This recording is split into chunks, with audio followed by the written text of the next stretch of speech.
Yo, yo, yo, we live on location from City Beautiful. We here in Orlando.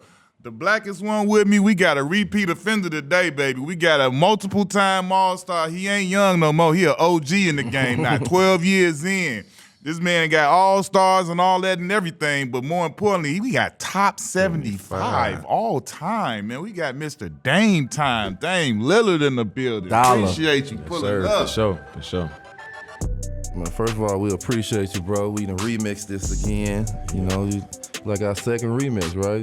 KD and him. Yeah, he a repeat offender now. Yeah, repeat offender with the Knuckleheads.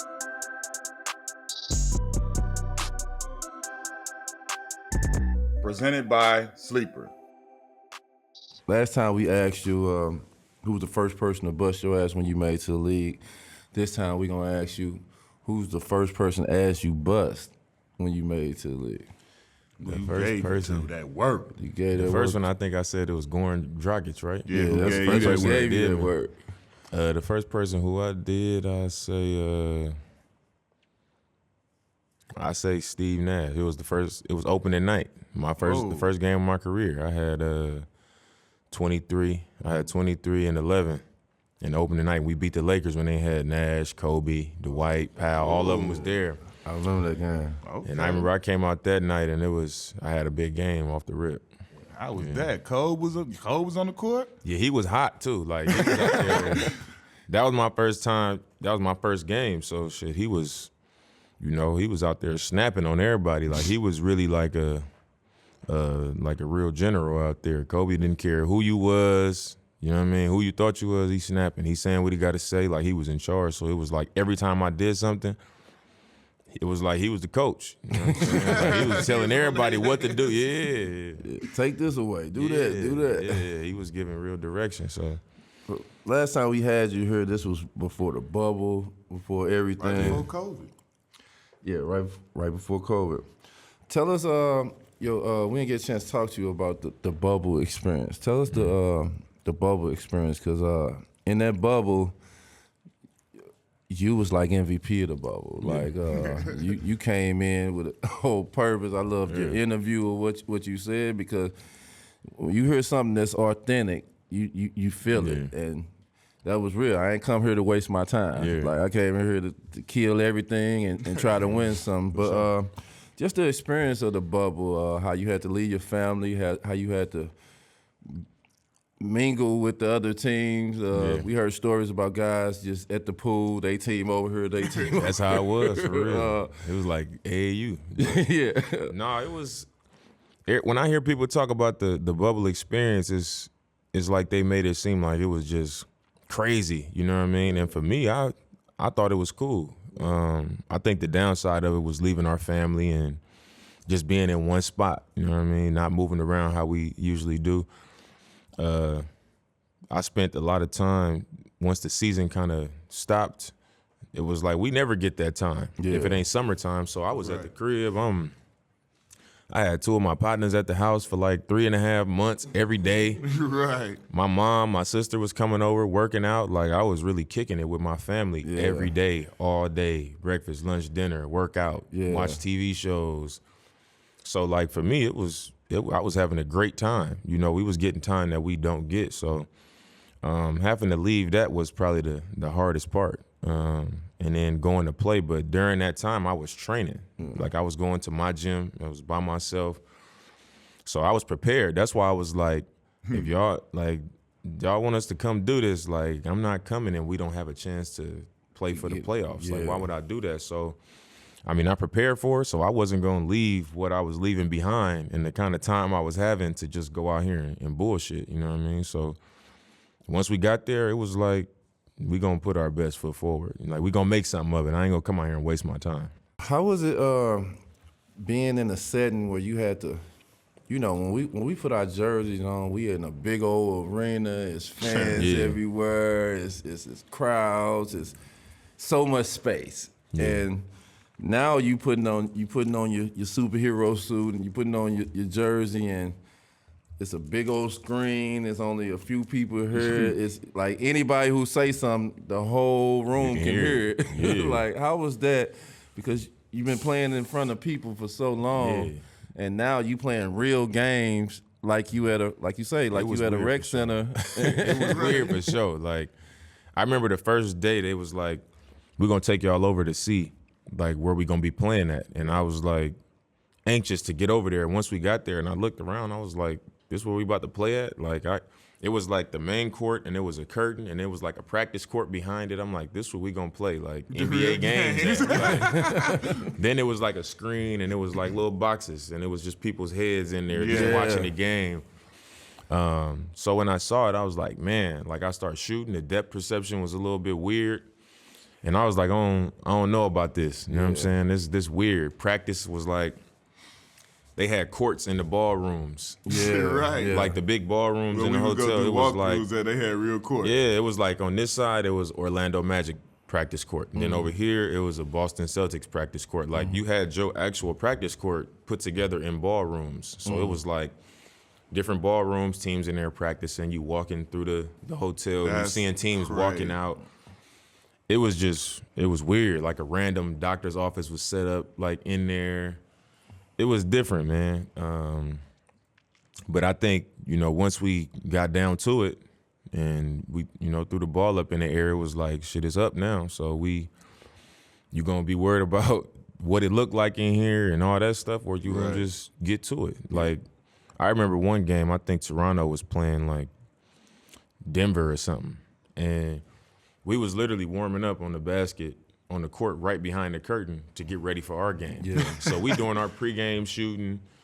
The game is ending, and I literally just walked up to the curtain and was like watching the end of the game like it was AAU. Yeah. I'm like literally watching the game from the curtain. I was like, man, this crazy. Yeah.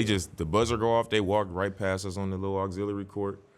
We walked on, started warming up. It was like an AAU tournament for real. That's wild. How was it to like leave your family? Like, cause the last pandemic was what in the Long 50s time or something ago. like that. Yeah. Like to how serious this thing is. Yeah. Hearing people dying from COVID and going through all this stuff. Yeah. And like now I gotta go. I gotta take this test. They sticking the tube all Yeah. up your nose. Yeah, we had a test every day. Yeah. If you didn't, like your team had a testing slot at a time every day. If you missed it, then you couldn't go to practice. Sometimes it was like you got to do 2 tests or you can't play in the game the next day. Games at 1:00. Guys was isolated. Yeah. The ones who flunked the COVID test. Yeah, they had to stay in their room for like a couple days. The first couple weeks there, we couldn't leave the resort we was on. Then a couple weeks later, you can go on other teams' resorts and go see other people. But it was different. Like it was different, bro. Food wise, did they like what was y'all eating? Like what was the like? Because I know hotels are limited to their menu, and like how was the eating? You couldn't go and get your if you wanted fast food, but you couldn't go and get your fast food, or you couldn't go and get your favorite food. You couldn't order nothing, pizza. none of that. You couldn't order none of nothing. Nothing could come in. Like even when you got a package in, it went to like a center. And it was like they was going, they had to make sure it wasn't nothing that was contaminated or something that could jeopardize the spread whole something. thing, So, Damn. No, that mean you got old fast, boy. I feel like I ate the same thing pretty much every day. Like we had a couple restaurants in our resort, and everybody was there. Like how you were saying at the pool, it was everybody just kind of in their little areas. I go to the restaurant and see the same people every day. Everybody just in there around the same time, and we all just the first couple of days, nobody really know each other like that. We just know each other from playing against each other. So it's like people at this table, that table. Yeah. Couple days later, we all was a little bit closer. After about 3 weeks, we all was basically just in a huddle, just in the middle of the restaurant, watching TV, eating, chopping it up. So it was cool in that sense that it just kind of like, I think it brought everybody closer. People started to really get to know each other. But it wasn't, like I said, the first couple of days we was there when you had to stay in your room and they delivered food to your room, it was bad. Like I remember everybody was posting it like, look what they feeding us. Yeah. But that was just 2 days, like where we had to be isolated, and then after that it was solid. They try to discredit the bubble. They try to discredit the team that won a championship for the bubble. and all that, but everybody had the same like opportunities or the same I ain't thing. gonna lie. Like I feel like it definitely does count. What you feel about like? I think it count extra.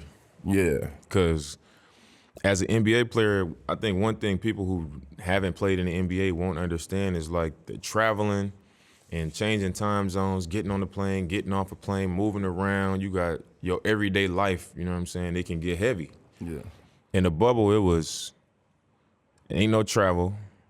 Your treatment is right there. Like they had cold tubs at the pool waiting after every game. It's a bus to the gym. It was so light, you know what I mean? It was no travel. The practice was right there. It was all we had to think about. You know what I'm saying? Everybody was like they sharpest. Like your body, like I think I was able to play like that because my body was like rested. that was as good as I felt every game. Like every game I'm coming out here fresh. Like I felt good every day. It was after the game, we get right on the bus, go back to the hotel, and our bus pulled up at the pool. And we would walk to the pool, and I would literally get right in the cold tub at the pool. Sit there for 20 minutes, get out, go eat, go up to my room. I had my studio set up. I was recording a mixtape in there. Like it was like, I feel like you deserve more credit because everybody's just sharper and fresher. You know what I'm saying? It's harder to beat people like that. So, I mean, even if you go back and look at it, you had like Donovan Mitchell, Jamal Murray. It was dudes in there like getting busy. 50s, 40s, 60s. And it wasn't just because it was just random. Like they felt good. I don't agree with it's an asterisk, none of that. Like Yeah, I never believe. I felt like it's an even playing field. So no matter like everybody's got to deal with the same conditions. Exactly. So like it's still the same thing. It ain't like you ain't up these against nothing the teams got next to do man this, ain't but up those against. don't. It's like everybody in here doing the same thing. So I don't see an asterisk or none. I see this is just a fucked up year. It was a COVID year, and like they did what they had to do, but it was still basketball. Nah, that count. I'm sorry. To me, that count for sure. Scoring 61 in the bubble. Like how was With no crowd though, like how was that like to be out there? Like did it feel did like some of the games sometimes feel more like practice than actual games because of the lack of crowd? 'Cause like that's the thing that when I would look at it, I would be like, yo, it has to feel somewhat like a practice type situation, even if it's like an open practice, because you play against the other team. Like, so it's like, because when there's no fans there, like that's what would be like, because you know, like you getting the 60 ball, and it's like you hear nothing. You don't hear nothing, but I just think you had to be there, because in those games, obviously I knew it wasn't fans there, but it didn't feel right. It didn't feel different. Like the players were still going after each other the same. Like it was like once you start playing and motherfuckers start setting screens and people attacking and the coaches is calling out. It's It's a real game. Right. Yeah. So like your teammates is into it. Everybody's into it. Everybody competing. So it just kind of turned into what it was. It wasn't like, we feed off the crowd when the crowd is there, but we naturally, we'll go to a gym right now and once it start, it start. So it was like that. It wasn't a crowd, but it was a lot of people in the building. Yeah. Like all the NBA personnel, TV people, like one side was our benches and all that, but the other side was actually like, it looked like bleachers. Yeah. But it was people just all over there. Like your front office people, NBA personnel, people that we see all the time. You know what I'm saying? But we see them in different cities over the course of the year. They was all up there just kind of watching games. Yeah. Even though that's not our normal crowd, it was like somebody in here watching. Right, Like his reactions is gonna be had. For real. So you get out the bubble and the next season come. What did you learn from the bubble that made it was better for the next season? I think the only thing that I took from the bubble that came into the next season was like I was prepared to just play the game for the game, because there was no fans in the arena the whole season pretty much. I think we didn't have fans until the playoffs the following season. We was like in United Center with nobody in there. How was that? When you get out of the bubble now, like you said, you in the real arena. So now it definitely feels That was a different empty. experience. Like when you in a big ass arena with nobody in there. That What was that different. like? That was different. Like, I remember we playing in Chicago, and I say the United Center because that's probably it feels like the biggest place in the league. And I hit a game winner in an empty arena. And I heard everybody like I heard every word that everybody was saying. The Bulls GM was sitting a couple rows across from their bench, like right where I hit the shot at. And I heard his reaction to himself, like, what? You know what I mean? He a couple rows behind me, and I'm like, I made the shot. I like did a step back, and then it was like a platform where chairs normally would be. I almost like tripped on it a little bit because it was just nothing there.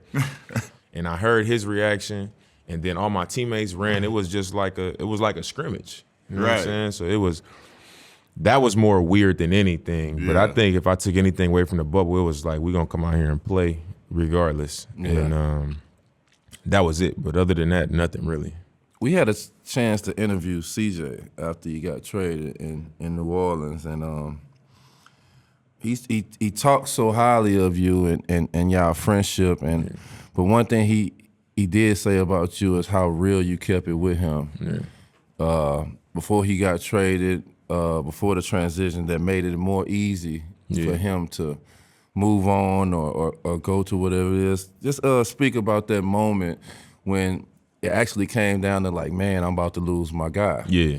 No, I mean, CJ, like when me and him was cool before he got drafted because he had an injury. He broke his foot the same way I broke my foot in college. So he reached out to me while he was still in college, like, what did you do? So I ran down to him, the whole process, everything I did. And we just stayed in contact the whole year. And then the draft came.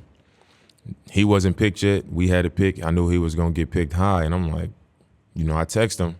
We ended up picking him. So that whole year, his rookie year, we sat together on the plane. We worked out together every day, everything. Yeah. So then, a couple years later, we end up moving on from everybody. We start over, and me and him starting together now after like 2 years, 3 years. So we was always tight. Like my mom and his mom was always together. I was always with him. Like in Portland, summertime, we was always working out together, going places together. So that's like really my partner. Like we ain't, even to this day, you know what I'm saying? Like we'd get on FaceTime and just whatever, like we always have. But we always talked about like, man, if we don't win it, it's gonna be over at some point. Like one of us gonna be gone. Yeah. So you know what I'm saying? So it was a conversation that we had for 3-4 years before it actually happened. But we always knew that it was a possibility. And then obviously when it came, it was like they coming to me with conversations about possibilities and all that. And I never was in there telling them like, do this, do that. But it got to the point where they'll tell me like, hey, if we can do this or we can do that. So I wasn't comfortable like being as close with him as I was and just acting like I don't know nothing. Yeah. You know what I'm saying? I would have felt like a sucker if I just tried to play that game, because I think a lot of times you don't know. Sometimes they'll try to just do something that they think you want to do, and then they'll tell you afterwards, and you really don't know. And then there's times where they know our relationship, so they like, hey, they want to lighten the blow. Yeah. So, they're going to mention what the opportunities are or whatever. So I just came to him like, hey, I think something finna happen. Yeah. You know what I'm saying? Some shit gonna happen. He was like, yeah, I figured, we struggling, whatever. And we just had the conversation. But I'm like, I know something is coming up. I don't know what, but you might want to prepare. Get with your agent, figure out if y'all could come together and figure something out. And he was like, boom. And that's what ended up happening. They kind of got with the team. They worked together. And they had been doing that. And then the night before he got traded, we had a game. And I think we had a game, and I remember I got home that night, and we was on the phone for like 2 hours. Yeah. And the whole time we was just talking about everything leading up to that point. It's finna happen. You know what I'm saying? It's crazy. It was that type of conversation. Yeah.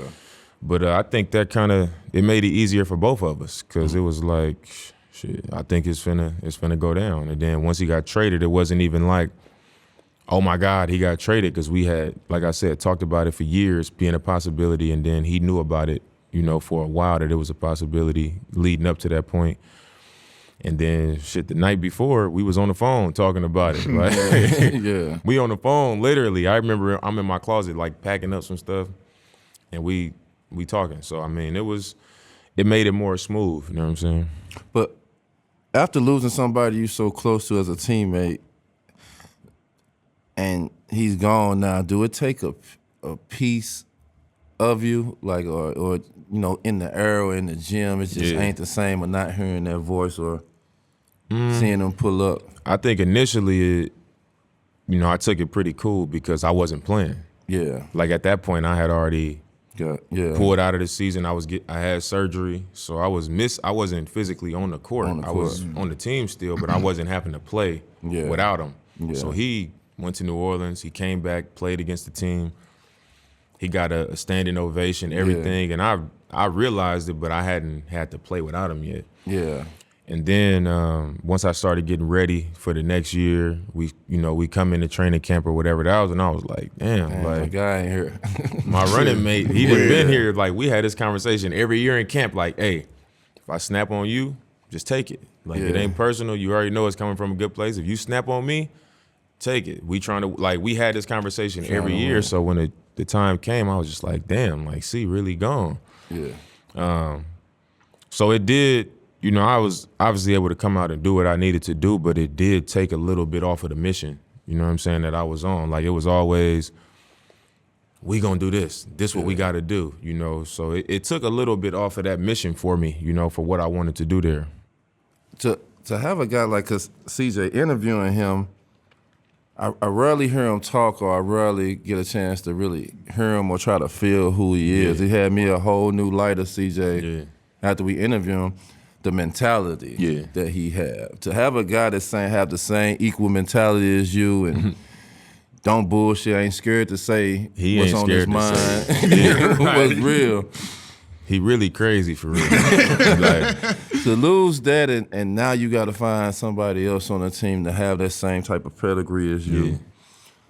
Like, how was that for you transitioning to, because like you got young guys, you got the Anthony Simon guy, you got these guys, and to have CJ being the next best player, to have a mentality like you, it's hard to get that on teams to understand what it is. Because y'all came from the bottom. Y'all had to work for everything y'all got. It's hard. We had so much in common. Like, coming from a mid-major, having to carry a team in college, it was just so many things that we shared to where it was like, I knew it when I saw it.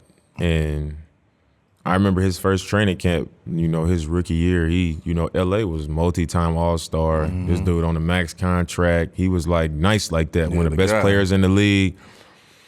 And I'll never forget, he switched on to CJ one time in practice, training camp, and CJ, like, he switched, he kind of guarding CJ like this, because they didn't really know CJ was nice. You know what I mean? They didn't know he was really nice like that. Yeah. And confident, like cocky. So CJ hit him, right to left, step back, fade away. And LA was like, that's off. Like, when he contested it, that's off. CJ was like, nigga, shut up. Like, that's what he said. This in training camp, his rookie year. So I remember he just had all the vets was just kind of like bothered by him because he was just talking and he was backing it up too. Like, he was hooping. So, like, from that moment, I knew because I followed him in college, but in the NBA, I was like, see, I might not have said that out loud, but I would have been thinking that when that happened. You know what I'm saying? So I knew it was there when we became a backcourt.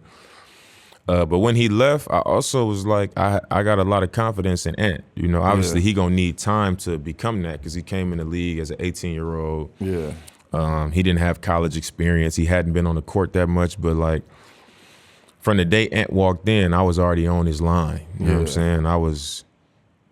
I come to the sideline like, did you see how they was just guarding me? Did you see how they blitzed me? You see how I hit the pocket? You see how I came and I passed ahead and let him make the pass so they can soften up when they see they getting picked. Like, I would always come to the sideline and ask them, you seen this? Did you see that? You know why I did this? You know why I did that? On the plane, I'll show him clips of like certain stuff.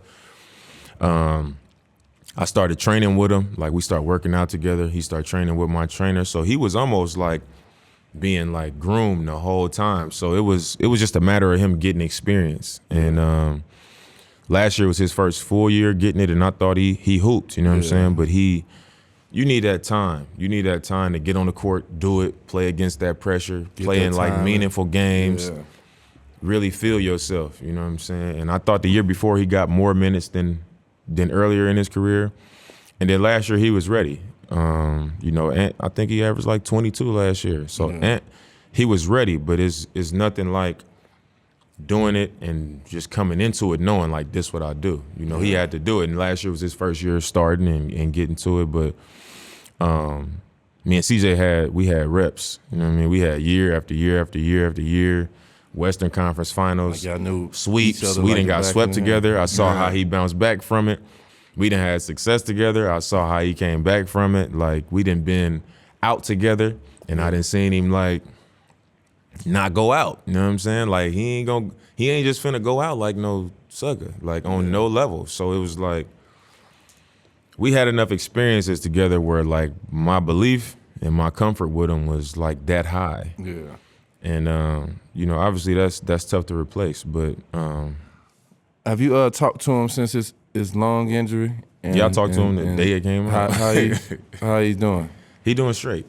He's straight. Good. That's good. Prayers up for CJ, man. Get back a healthy recovery. For sure. Tell me this, like, we all, you know, aspire to be, you know, make the league, be an all-star, you know, whatever, try and win MVP, all that stuff, right? Nobody ever thinks you're gonna be like top 50, top 75. Like when you got that call and when you got that information, like what was going through your mind? I mean, I think the craziest thing about it is I didn't know it was even a real thing. Because you remember when it came out, it was like, I saw multiple people on social media like, this my top 75, this my top, like people was just saying what their top 75 was. So I thought it was just like a trending. One of those type deals. A trending thing where people just saying who they think they top 75 players are. And then it wasn't even my agent. I don't even remember who called me. Like, it was like, I think it was my guy Lotto. He like was working with me on my music like a long time ago. He called me like, congrats on the top 75.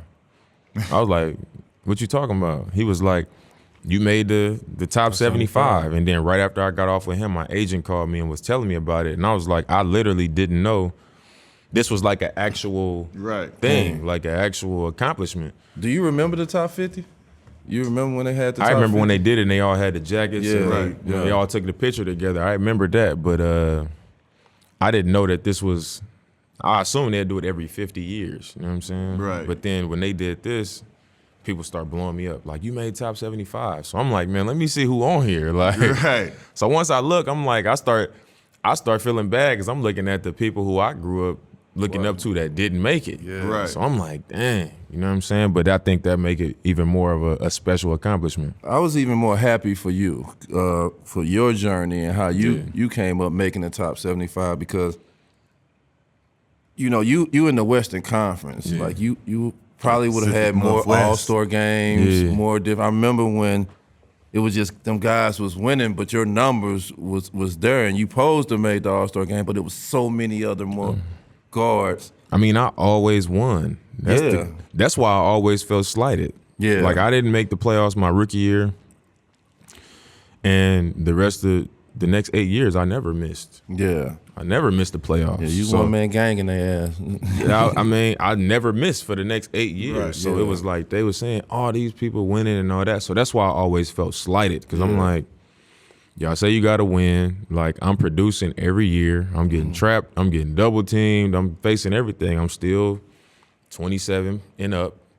We winning games. You know what I'm saying? Like, I'm out front. I'm out here in the West. Right. You know what I'm saying? So it was like, I felt slighted by that. So just to make that 75th anniversary team, I was surprised by it because I was like, if it was gonna be a real thing, I didn't think I'd make it. You know what I'm saying? Like, they ain't gonna put me on there, but I think the body of work speak for itself.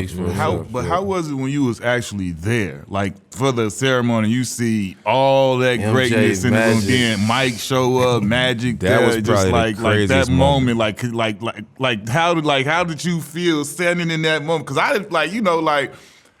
tell people all the time, like, I don't really, I'm not the starstruck or none of that, but like when MJ walk in the room and Magic got it too for me. Like when certain it's like, hold up. I felt so small, bro. Yeah, like how does that feel to be around all of that? Every single direction you turn, and it's like, oh shit, it's like, oh. I'm a person, like I come from a family in a neighborhood of like confidence in who I am. Like I stand for something. Right.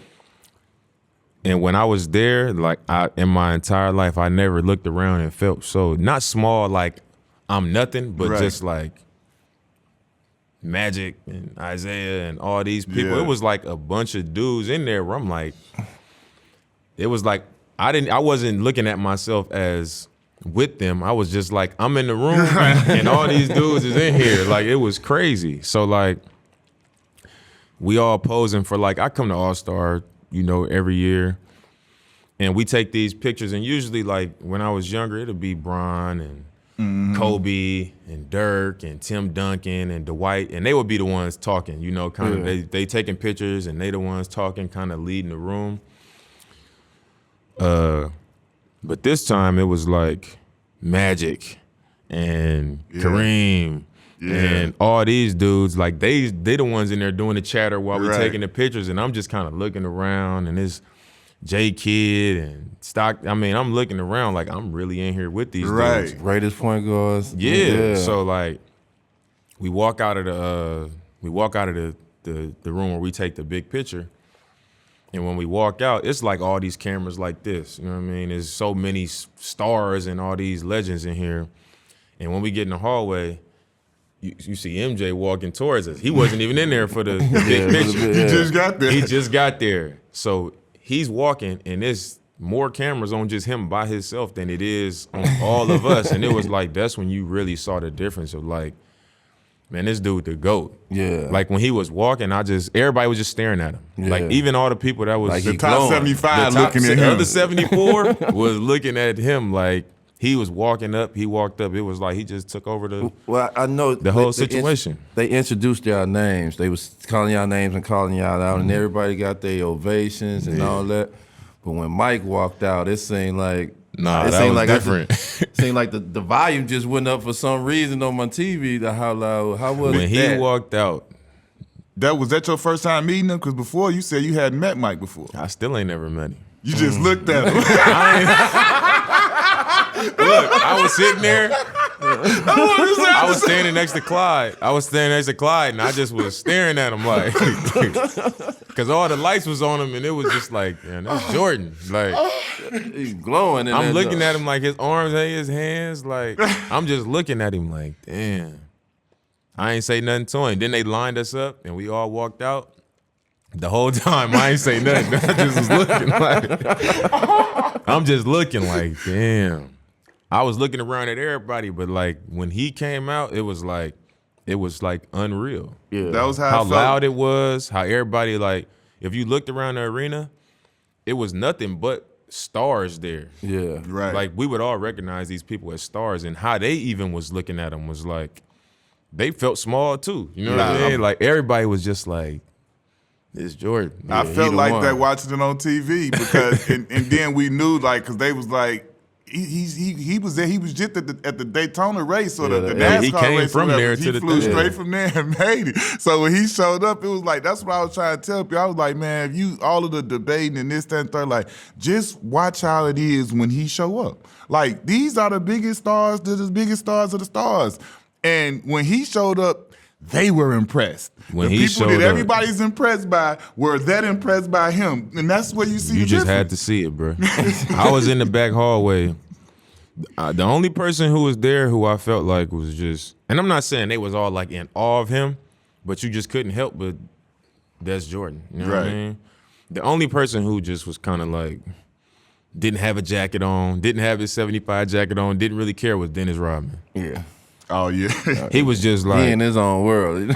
he just didn't care. They was trying to put your jacket on. You know what I'm saying? He just did not care. But it was, everybody else, everybody was the same, bro. Straight up. Looking like, man, this dude is, shit, he everything. Like, to everybody. Yeah. It was obvious when he walked out in the crowd, just, Yeah. That's crazy. Man, congrats on that top Yeah, 75. appreciate it. It's Salute. well deserved, man. Like I say, sure. I was really happy for you because, like, what you had to go through. You know what I'm saying? The road you had to take to get to where you need to do.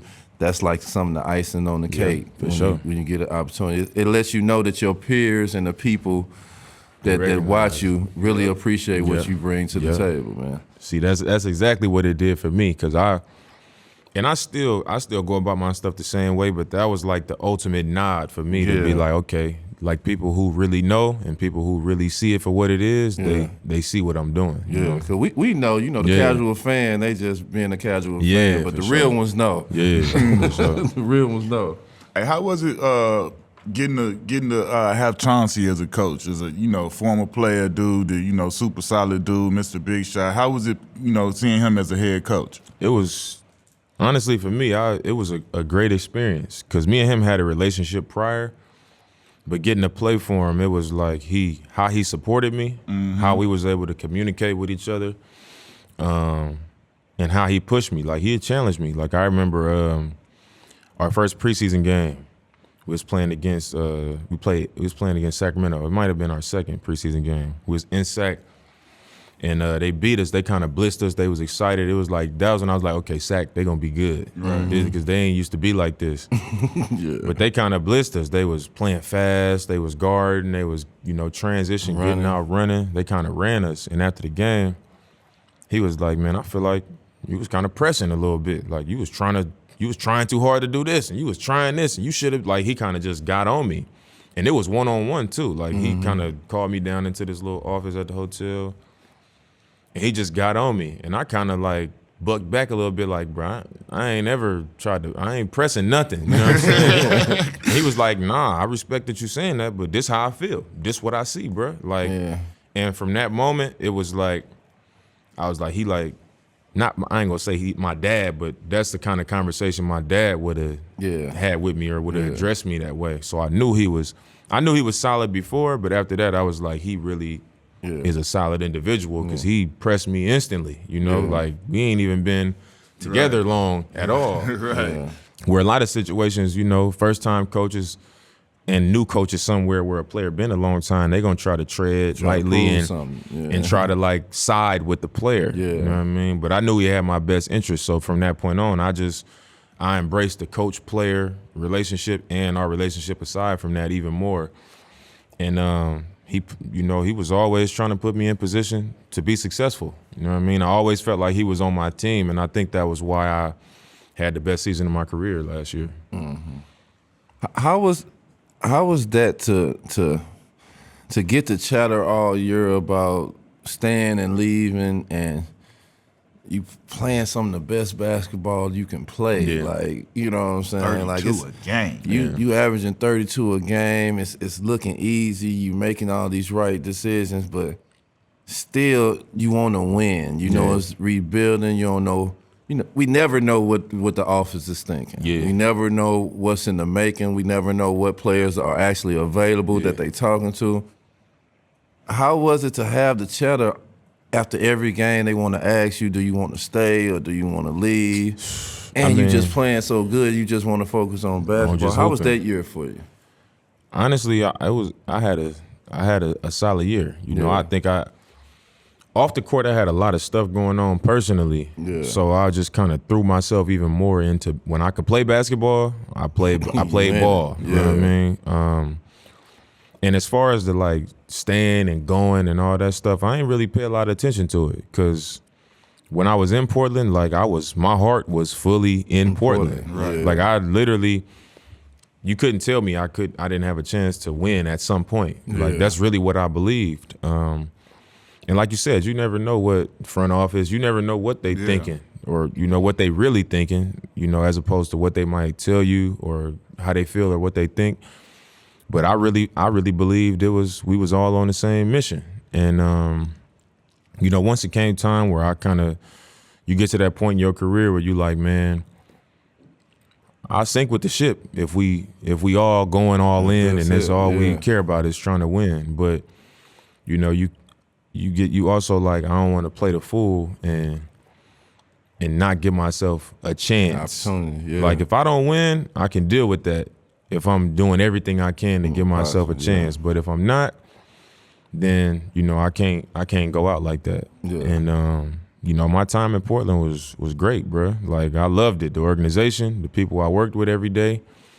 I think it just got to a point where when it came to going all in to win, I just felt like it ran its course, and it just was what it was. So down the stretch of that season, did they ask you to sit out? Like toward the end, we got towards the end, and it was just like, we got a chance to try to push and get into the play-in, which we not fully healthy down the line. We get the play-in. Do we win the play-in game, or we get in the first round? We play the number 1 seed. Like, what does that look like for us versus if we acquire a great asset and try to move off from that to get a good player? That was kind of what the conversation was, and that was that. And it was like, why? What are you gonna do? So obviously, I'm a side with what's the best opportunity going forward. So that was kind of how it came about. But I could have played. You know what I'm saying? Yeah. How was the off season for you? You always being in the chatter when they spoke basketball. They was speaking about, you could be at this place or you can go to this place. Yeah. It's hot right now. Everybody talking. It's low right now. Ain't nobody talking. But just you personally having to work out and having to hear your name on NBA Today every day. Like, it was a different summer for you than the usual summers that you usually have. But this summer, how was that like mentally for you to just kind of comprehend like that and getting so close to starting the season with Portland, and out of nowhere it's just the summer was. I had a great summer for me. I spent a lot of time with my kids. I spent a lot of time with my family. I traveled. I built the house. I moved into it. You know what I'm saying? I had been building for a couple years. Like everything was going great. I just knew I was gonna be traded. And I hate to just keep talking about it. You know what I mean? Like it happened. It was done. I hate to keep talking about, this happened and that happened. But I mean, just going through the summer, I knew I was gonna be moved. Yeah. They was talking about it every day. I think the thing I was bothered by the most was probably just everybody saying, I heard this and I heard that, and I wasn't talking to nobody. Right. But it's like, this is the way this business goes typically, so everybody's gonna side on like, this is probably what's happening. Or Dame probably, said this to this person or said this to that. And I was really chilling. I was chilling. I didn't say nothing. I felt like the best route for me was to not address nothing and talk about none of this stuff. And if they don't hear me say nothing, then how could all this stuff even come be about? Being said? You know what I mean? But I think that's the speculation of it all in the league, and trying to keep the conversation going. And I just let it be that, and I just stayed quiet about it until it was time. And then you get close to training camp is almost here, and it's like, all right, I was like, shit, I'll just come back, whatever. You know what I mean? I just want to play. Yeah. And then it was, shit, I got traded to Milwaukee right before camp started. How was that? Was it a sense of relief? Like once it was just finally done, like, all right, so we can go and move past that. I can just go on. Yeah, it was focus definitely on what I need to do, and this sense of relief. Yeah, it was weight. Even though you didn't care about it or you didn't entertain it or nothing like that, but just a sense of relief to be like, all right, I know where I'm at. I know what I'm supposed to do. Yeah. I'm coming into it, fresh mind. No, it was definitely weight off my shoulders, because once you get so deep into the summer, you got team activities, you playing pickup, and I don't play in the summer because we play enough during the season. I try to just train, get my body right. Then when September hit, you get with the team, together, y'all do all the team stuff, start going over stuff, playing pickup every day. That's how I usually play myself into the season. So like this year, I ain't get to do that. So I literally, my first day playing was the first day of practice. Yeah. So like my season, even right now, is kind of like delayed on like just my timing and movement and everything, because I didn't get that normal build up to the season. But I was just happy to have it over with, you know what I'm saying, and know where I was gonna be, know what team I was gonna be on, try to figure out my situation with my family and how it was gonna go, you know what I'm saying? And I didn't have much time at all to figure that part out, but I was just happy that part was over, you know what I mean? Was it being the Bucks, was that like out of the blue for you like it was for everybody else?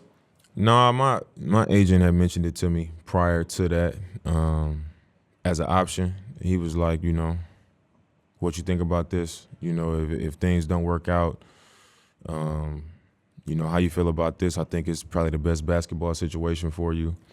We talked about it a couple weeks before, and I was like, you know, I like it. You know, if it come to that, I don't know how that get done. You know, I just didn't know how that would even happen. You know what I'm saying? So I was just like, whatever, you know.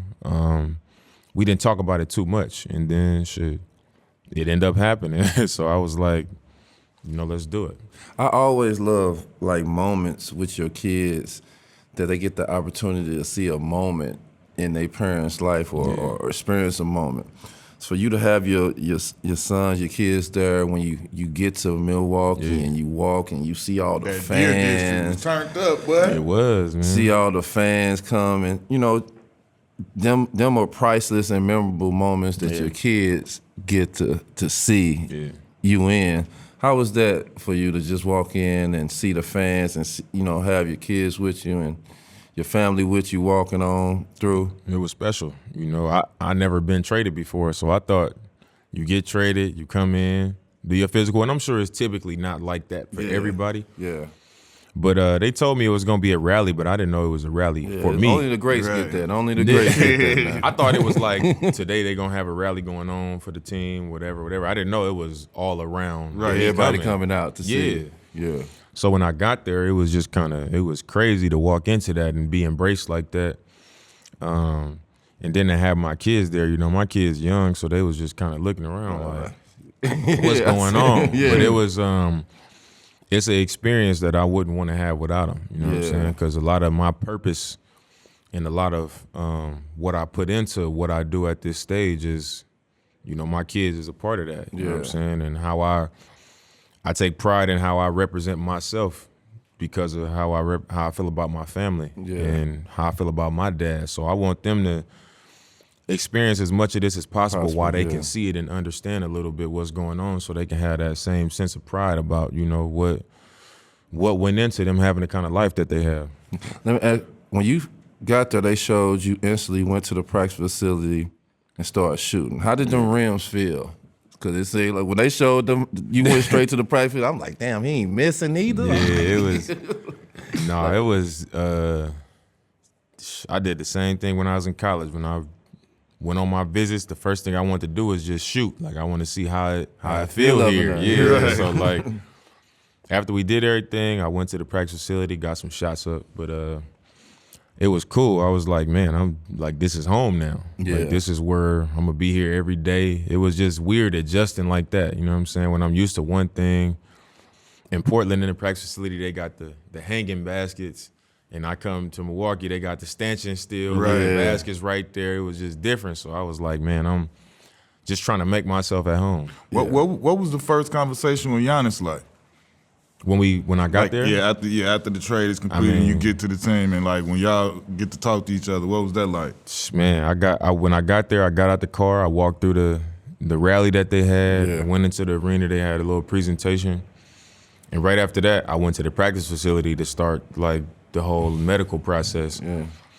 And shit, as soon as I got there, Giannis was walking in 2 minutes later. And I was sitting in there talking about like some physical stuff, and he just walked in the office like, can I just talk to him? Can I just talk to Dame for 5 minutes?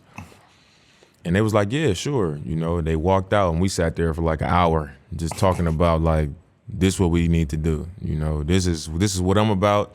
This is what I'm about. Like, it was that type of conversation. Yeah. But that was it. We talked for 45 minutes to an hour right there. You know, like as soon as I got there. That's what's up. Locked straight in. Yeah. You see Giannis, and it seemed like y'all got similar personality and pedigree when it comes to this basketball thing. You know, it's like y'all against the league. You know, some teams don't have that chip on their shoulder like that. But to see that, you think about the greats. You had Oscar and Kareem, you know, is the history of the Bucks. To now have y'all, how is that to have somebody, another person, like we were just saying with CJ, with similar mentality of like, yeah, we finna get out here and we finna kill something. Man, it's a blessing to have that. You know, it's because it's one thing, me and CJ, we both guards. Yeah. To have it with a forward, like somebody that's a forward that can pass and handle, and that's like a dominant player versus me being a guard, more of, you know, finesse and skill and, you know, on a perimeter, like I think that's more complementary to the other. You know, like when you think about a lot of the other duos, it's like a big and a small that goes better together. Because they're not on top of each other. So like to not only have that, but also to have like people that are like-minded. Yeah. Like when I hear him talk and I see how he act, like I already know it because I act that way. I feel it. You know what I'm saying? Like I can see his behaviors and already know what he on because did y'all know each other that. at all before? I mean, obviously playing against each other, you see, but like, was it any like other type of relationship? Like y'all cool, talking all off the court? Like we was cool, not like we wasn't best friends or all nothing like that. But I had his phone number. You know what I mean? Like we'd text sometimes. Like it was a stretch where like before they won, where he was trying to get me to go to Milwaukee, and I was trying to tell him, no, you come to Portland.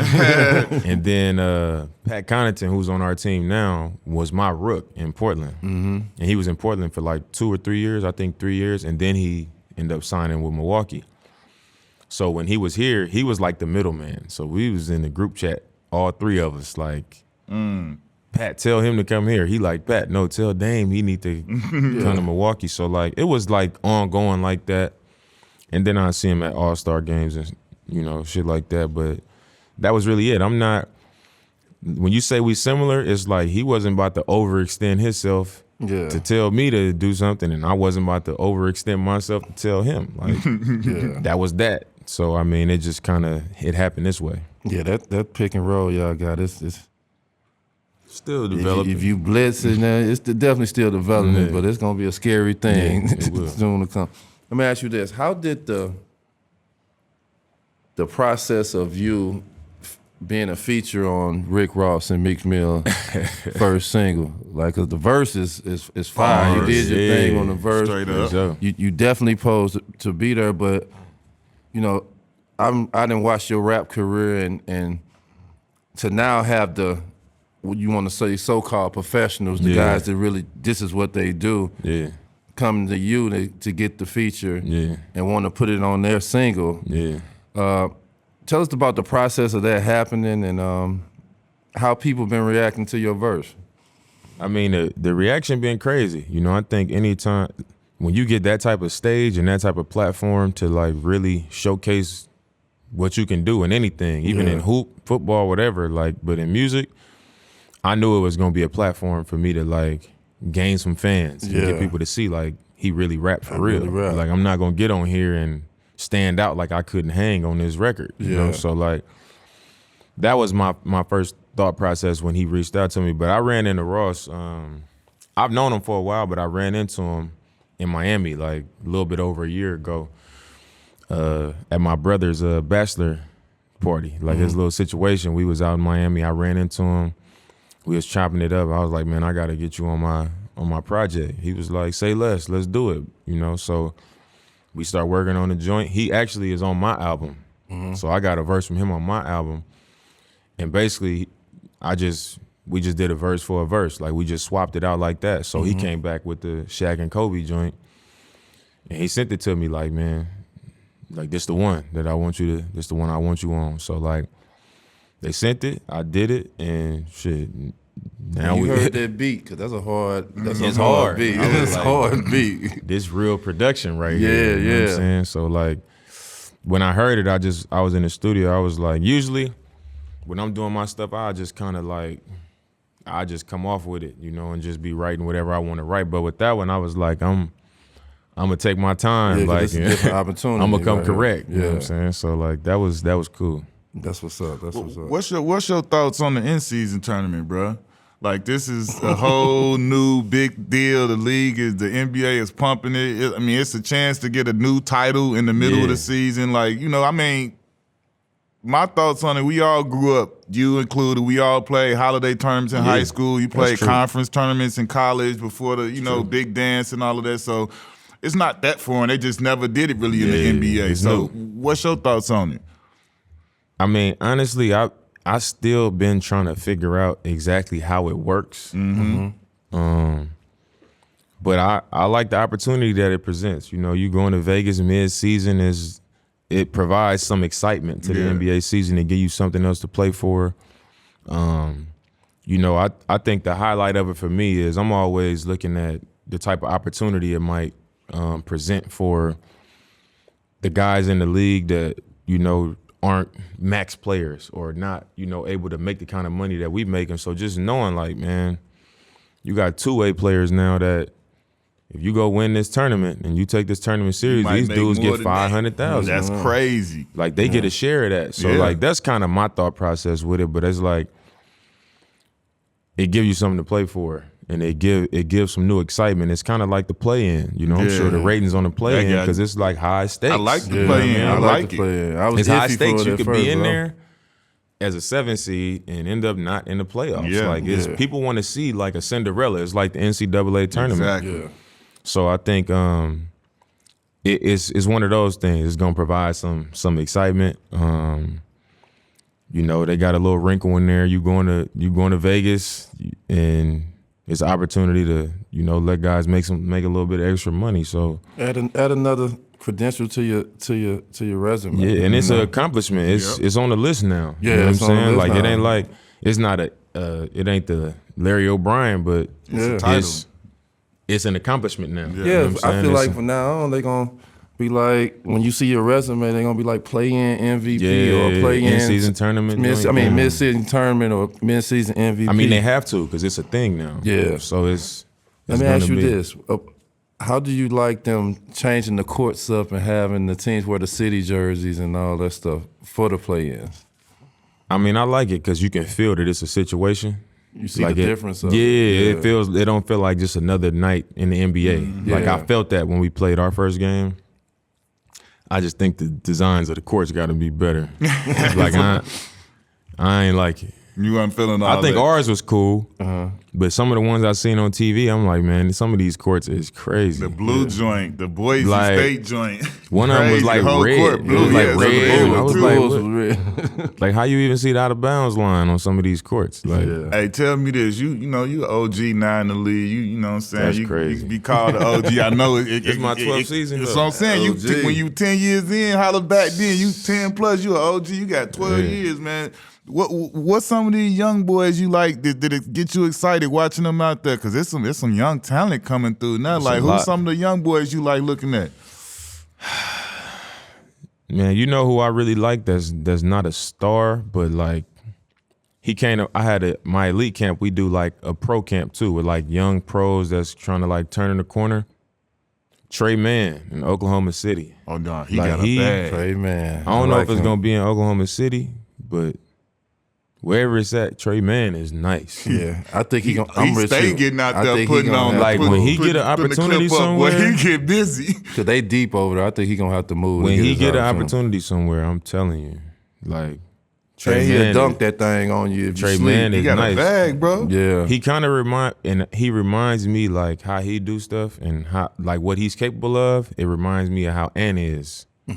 Like the same thing I saw in Ant is how I saw him. You know? So I think I like Trey Mann.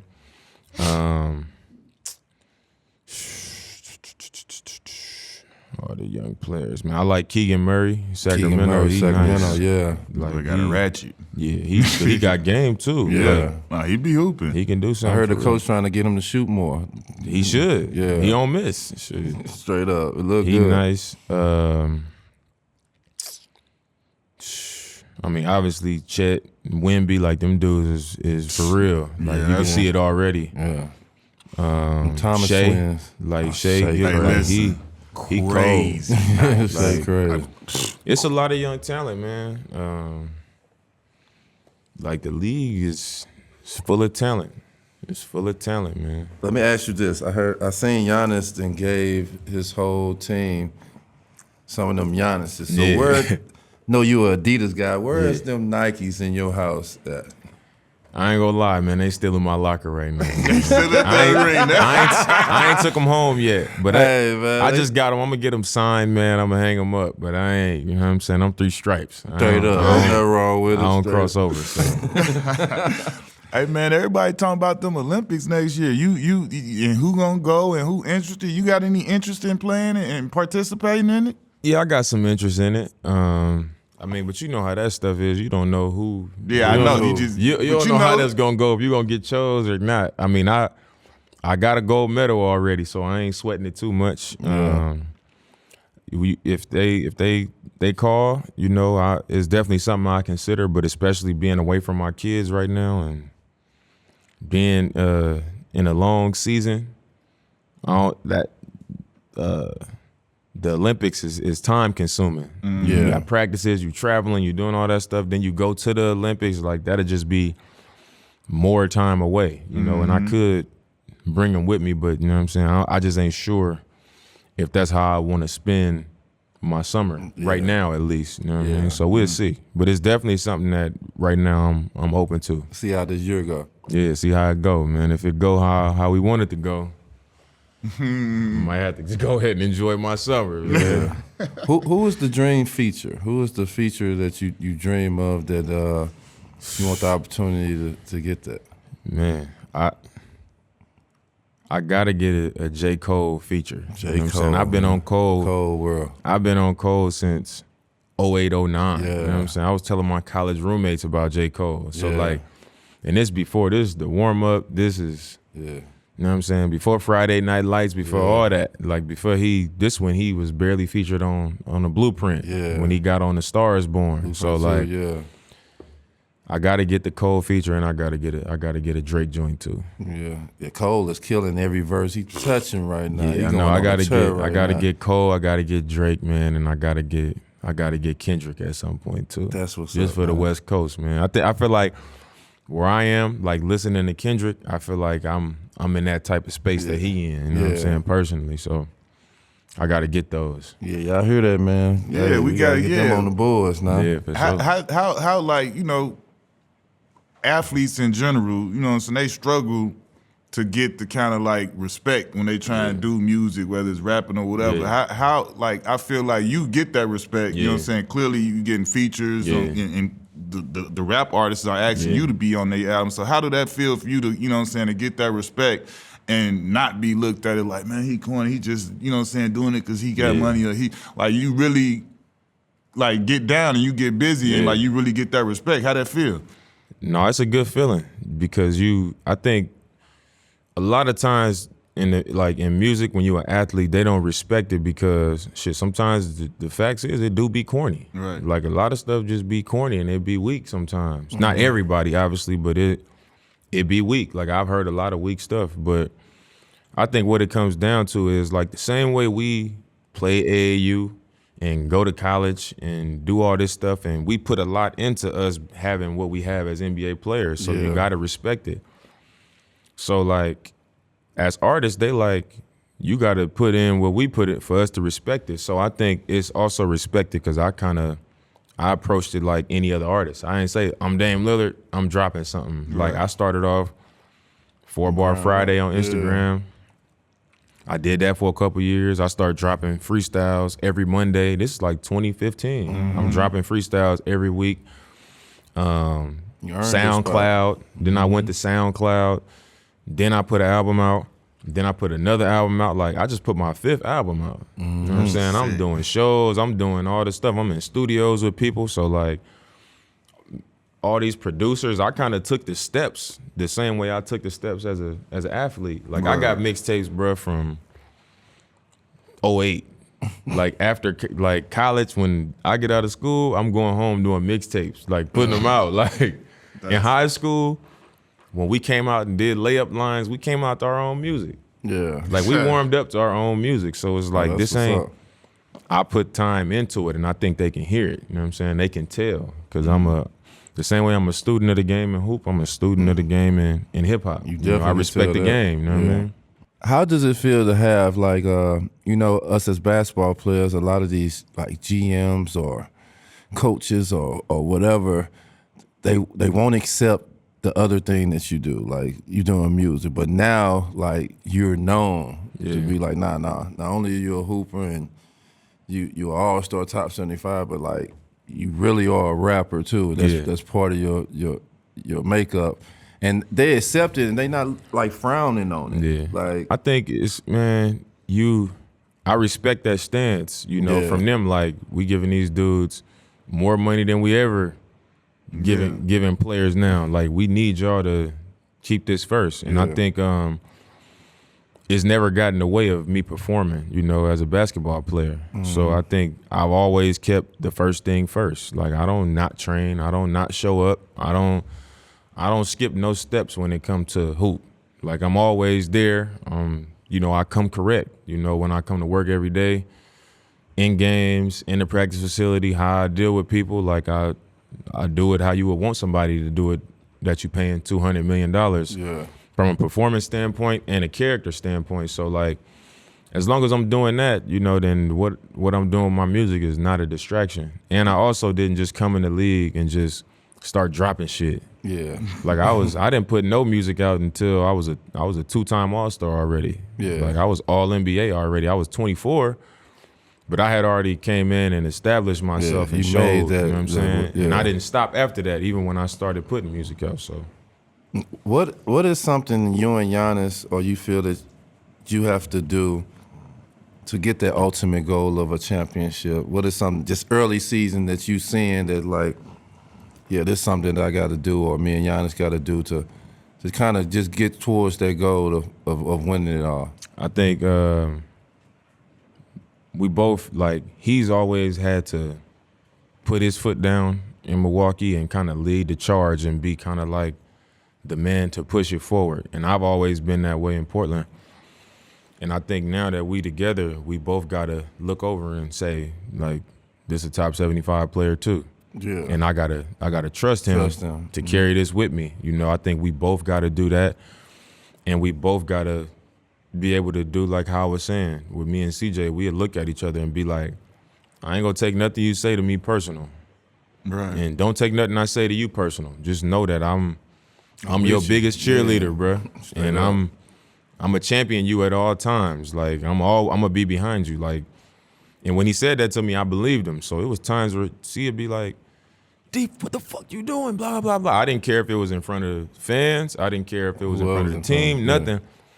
Because he might give me a ride back home after practice. And we're going to be in the car like it's regular. So, like, me and him got to be able to hold each other accountable. And that don't mean yelling at each other all the time. It just mean, like, I got to be able to say something to you. Yeah. And you got to be able to say something to me at all times. You know what I'm saying? So I think we got to have those two things on a high level. And after that, we got a shot. We got a shot. So far in your career, you had a bunch of teammates. If you can pick 4 other teammates to build a whole all-time team, who would be them other 4 teammates you would roll with? My 4 teammates? Out of the people. So me plus 4 people. Plus Who 4 you played people you with in done your played In my whole your career. whole career you done played with that's been your teammates. I'm going to go me.